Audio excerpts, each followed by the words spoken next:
Almost 24 hours ago, this community was struck by unthinkable tragedy. And first and foremost, we'd like to keep our thoughts and prayers with the families who have lost loved ones, the victims who were injured, and the entire community who's come together to support each other during this difficult time. Our investigators worked tirelessly around the clock since the shooting, and we will continue to do so to gather all the facts and evidence in this investigation. Here's what we confirm at this point. The deceased, there are 26 deceased, 23 in the church, 2 outside the church, and 1 at the hospital.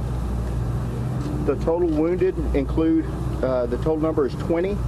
There are 6 in stable condition or have been released. There are 4 in serious condition and 10 that remain in critical condition, so this number could rise. We ask that everyone keep them in your thoughts and prayers. The names of the victims will be released as soon as all of the next of kin have been notified. We appreciate everyone's understanding in the sensitive nature and process. The suspect we can confirm is Devin Patrick Kelly. He is 26-year-old white male. He was residing in New Braunfels, Texas. The cause and manner of the death in this, with the shooter, will be determined by a pathologist during the autopsy. However, investigators found evidence at the scene that indicates the subject may have died from a self-inflicted gunshot wound. We can tell you, as in with all active shooter situations, the #1 goal of law enforcement is to neutralize the shooter. In this situation, we had 2 Good Samaritans that did that for law enforcement. This call went out as an active shooter call. Law enforcement was responding, but we know that a local resident that lives across the street from the church heard what was going on. He armed himself with an AR assault rifle and engaged the suspect. They engaged in gunfire here at the church. We know that the suspect was shot.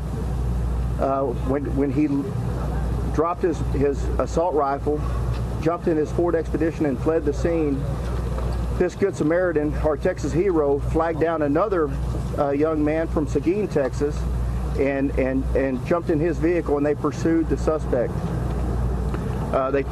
We know during that pursuit, the suspect used his cell phone to notify his father that he had been shot and didn't think he was going to make it. Subsequently, he shot himself, and so as I said, the pathologist will determine the cause and manner of his death. We can confirm that the suspect did not have a license to carry. The suspect did have a non-commissioned, unarmed private security license similar to a security guard at a concert type situation. There were no disqualifiers entered into the National Crime Information Center database that would preclude him from receiving a private security license. Private security background checks, including fingerprints and a criminal history checks with the Texas Crime Information Center and National Crime Information Center databases were checked, and he was cleared. I can tell you there is video recording from inside the church that has been secured, and we have viewed the video. The crime scene investigation will go on for days. All the bodies have been removed from the church.